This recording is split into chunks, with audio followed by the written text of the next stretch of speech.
Tucker Carlson is a huge disappointment to me. For a long time he's been saying things that I'm yes, yes, yes about the Biden administration, about the Russian interference scandal, about all sorts of things. And I have thought that he investigated and knew the truth. But on Ukraine, it's not so. His recent video was not only wrong about Ukraine, but wrong in a way that he should know it's wrong. It really disappoints me. He starts out going into the mainstream media. Pretty much everything that NBC News and the New York Times have told you about the war in Ukraine. The mainstream media has certainly destroyed its credibility, as is obvious from their viewership. They have lied extensively about global warming, COVID, central bank digital currencies, and just about everything conceivable. So Tucker is off to a strong start when he says they're lying about everything. But they don't always lie about everything, and they're not necessarily lying about Ukraine. They may stretch the truth, but they're not lying, as Tucker would like to say that they are. What they claim bears some investigation, not just Tucker's word. And it bears some investigation by talking to knowledgeable people. It's odd that this Colonel McGregor is the only person that they bring out that they think is credible. The others, such as Gonzalo Lira, Patrick Lancaster, are altogether not believable.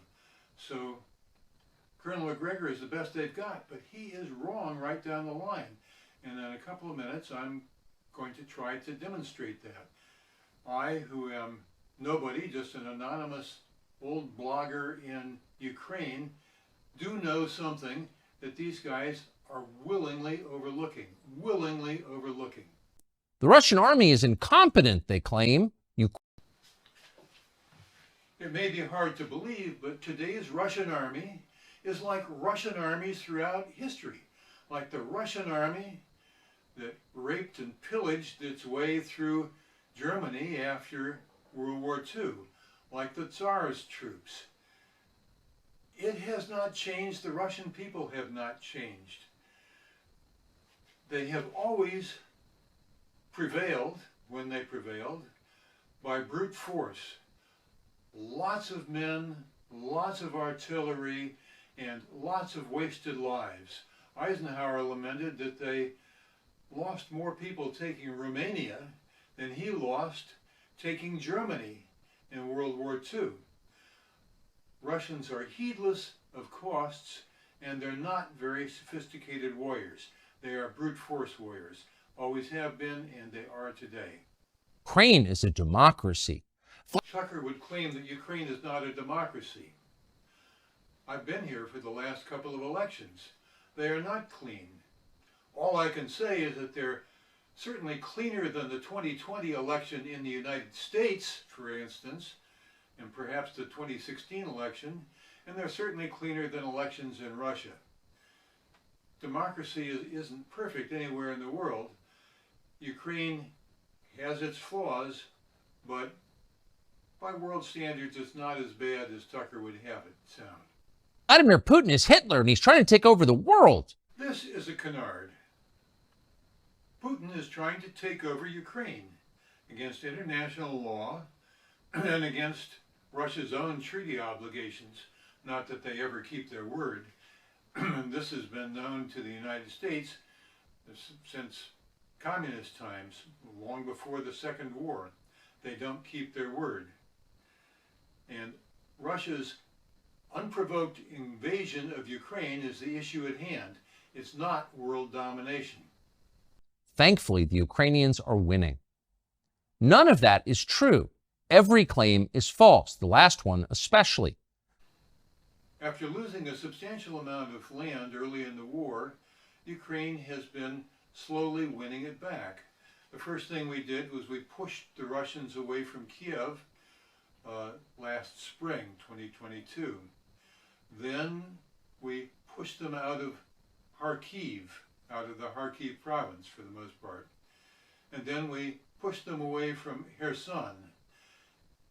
And now we are slowly pushing them away from the Zaporizhia regions in the south of Ukraine. It's slow going, but the progress is in our direction, not in the Russian direction. The Russians cannot be said to be winning this war. Ukraine is slowly winning the war, and we are causing Russia significant losses in men and materiel. It appears to be that Russia is losing more than Ukraine. Certainly Ukraine is not using criminals, conscripts such as Prigozhin used.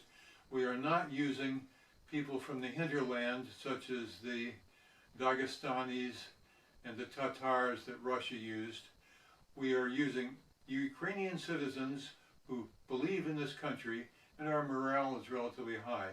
Yes, sadly, a great many of them are losing their lives, but it is not as lopsided as Colonel McGregor would have you believe, and he knows better, and Tucker knows better.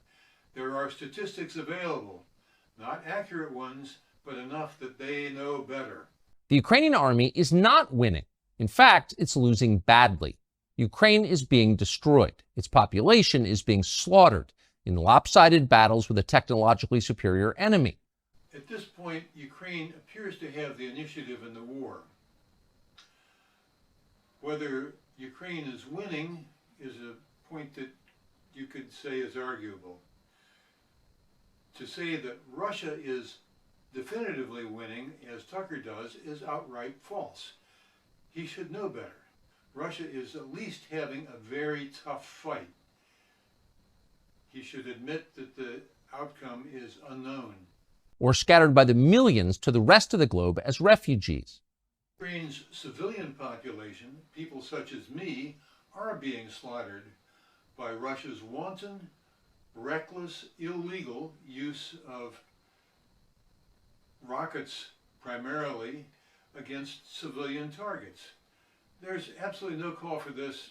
It is a war crime, what they are doing.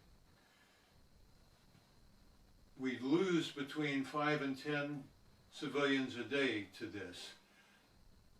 Our population is big, 30, 35 million. We can support it, but it's still reprehensible. It is the kind of barbarism for which Russia has been known throughout the centuries. The slaughter was greatest in Mariupol in spring of last year when they killed about 20,000 almost exclusively Russian-speaking people in their desire to conquer Ukraine. And they found out in Mariupol that the people did not want them. The people of Mariupol, those Russian speakers, did not want the Russians. Nobody in the south, which is primarily Russian-speaking, wants the Russians. In lopsided battles with a technologically superior enemy. This is crazy talk. Absolutely wrong. Russia is using almost exclusively Soviet-era technology. The exception, perhaps the biggest one, is the 20-year-old Ka-52 attack helicopter. It's been pretty effective.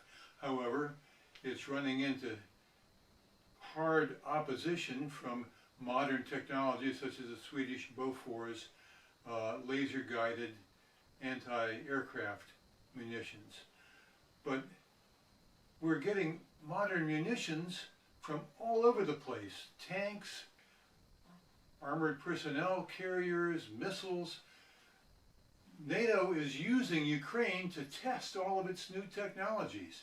And NATO has a huge budget compared to Russia.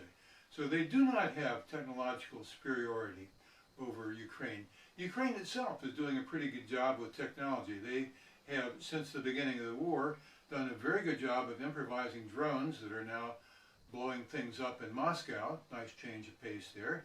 And the seaborne drones that are blowing up Russian ships in Russian harbors, such as Rostov-on-Don.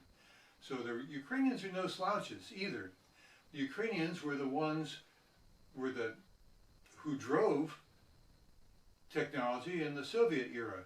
We did the rocketry, the moon launches, or the space launches, and all of that sort of stuff here for the most part.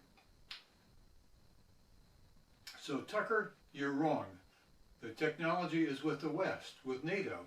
My goodness, what have we been wasting those trillions of dollars on all these years? We have the edge in technology. Or scattered by the millions to the rest of the globe as refugees. Ukrainians have wanted to go to the West since the Soviet Union fell apart. The problem has been that they couldn't get visas. Now, with the beginning of the war, they can go easily as refugees. They certainly are going. Western countries are welcoming them and giving them, I think, overly generous benefits to keep them there. Whatever the story, there are lots of Ukrainians who are abroad. And you know what? They find the same things wrong with the society there that Tucker finds wrong with American society. And many of them come home. We know, we invite them to our house and we listen to their stories.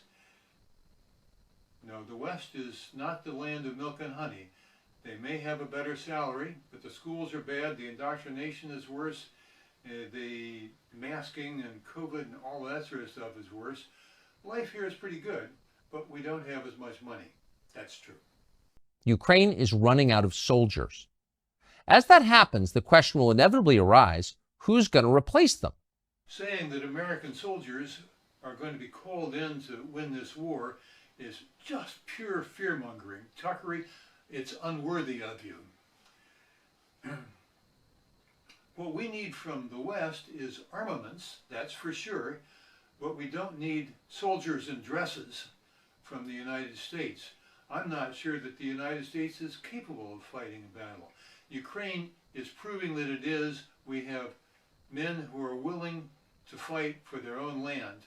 So don't give us that crap. We know better. Just give us the weapons we need and we will do the job.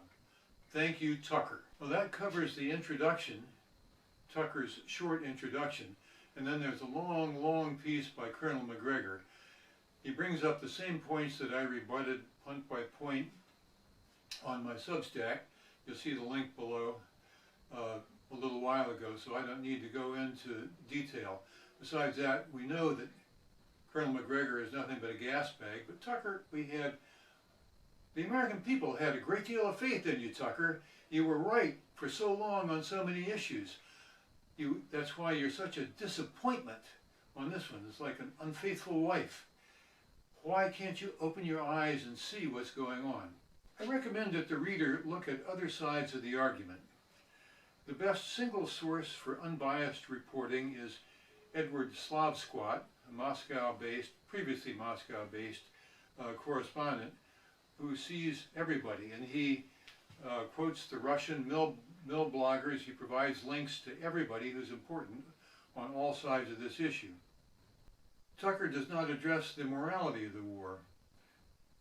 This was an unprovoked aggression by Russia, not the kind of thing that the world community ought to condone by allowing Russia to keep any piece of the land that it has illegally acquired.